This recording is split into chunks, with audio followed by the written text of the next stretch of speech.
could you please introduce yourself and your role at DHL? Yes, of course. My name is Jamie. I work as the regional head of aerospace for Asia Pacific. I'm on the product side, so I mainly focus on the development of our solutions and our products for our customers. And also I take slight of a commercial role as well, engaging with our customers and understanding their difficulties and their requirements for our services as well. So in the logistics industry, there's a global supply chain crisis going on at the moment, and turnaround times are so important in this industry. What are a few reforms that you have incorporated to help you beat the supply chain crisis and just meet those turnaround times and meet those customer demands? Yes, so the supply chain shortages have definitely been a challenge for us, as it has for the whole industry as well. One thing that we've noticed is the knock-on effect it has down the supply chain, all the way starting from your raw materials suppliers from Tier 4, all the way up to the OEMs and the final products as well. So how we're resolving this from our side is we have 4 standardized products specifically tailored for our aerospace customers. So we have DHL Aero Routine, Aero Critical, Aero AOG, and Aero engines as well.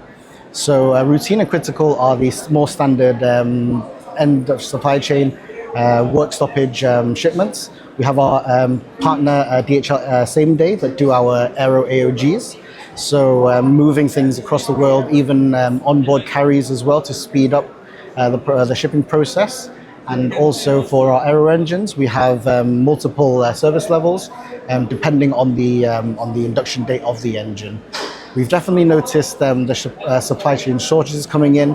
So what we do now, we have to maintain a closer relationship with our customers to make sure that the planned schedule for the arrival of the materials, whether it be raw materials for production or engines going through repair shops, then we definitely make sure we keep very, very close contact with our customers so they can also plan ahead for the engineers and the maintenance phase, things like this. Yes. Definitely, because this is an industry that requires so much precision and so much detailing, and everything just needs to be in place. Yes, because not only does it affect the operator, so if an aircraft, for example, going through heavy checks in a hangar, if there's a delay because of materials or manpower shortage, that also has a knock-on effect because that will end up delaying the second aircraft coming in for their heavy check as well.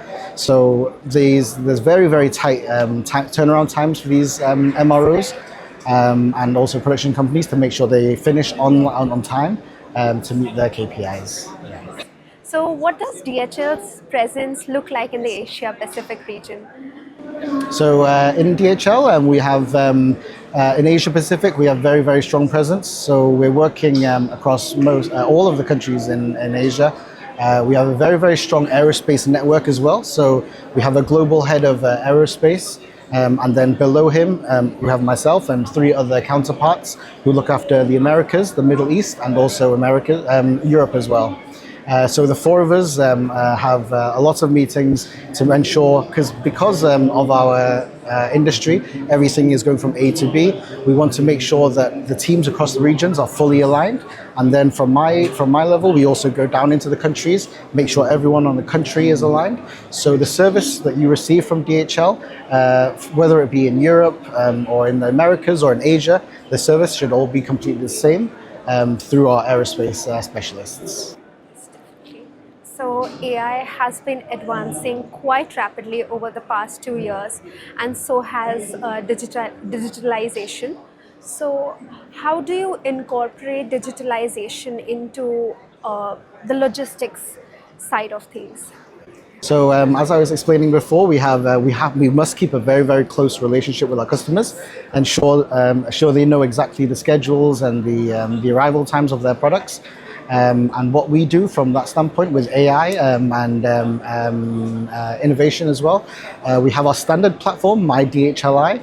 This is a simple track and trace system where the customers can see where the shipments are, the usual milestones. On top of that, what we have developed is DHL AeroCockpit. So this is our quality management system, And it doesn't only measure the on-time performance, but also the on-quality performance as well.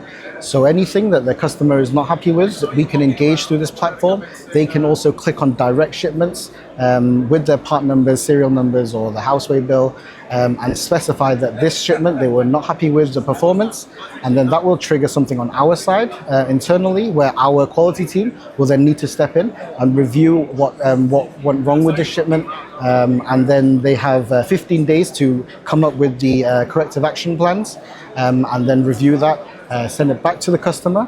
And then every quarter moving forward, we will start to review this to ensure that the CAPAs we have put in place are working for our customer. Okay. I feel yours is a company that really puts forth customer support. From whatever you have explained and answered, I feel customer satisfaction is so important for DHL, and quite a big step in the right direction. Yeah, definitely, because we work so closely with our customers.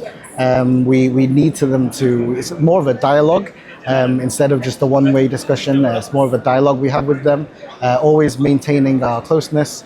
And yeah, definitely the quality side is a huge aspect. I feel like that is not looked after, especially by a lot of the logistics industries. Quality for us in aerospace should be a very, very high priority because of the parts, the nature of the parts that we're dealing with. Quality is definitely very, very high in our strategy for DHL. Yes. So all of your answers were so insightful. Thank you so much for doing this interview with me.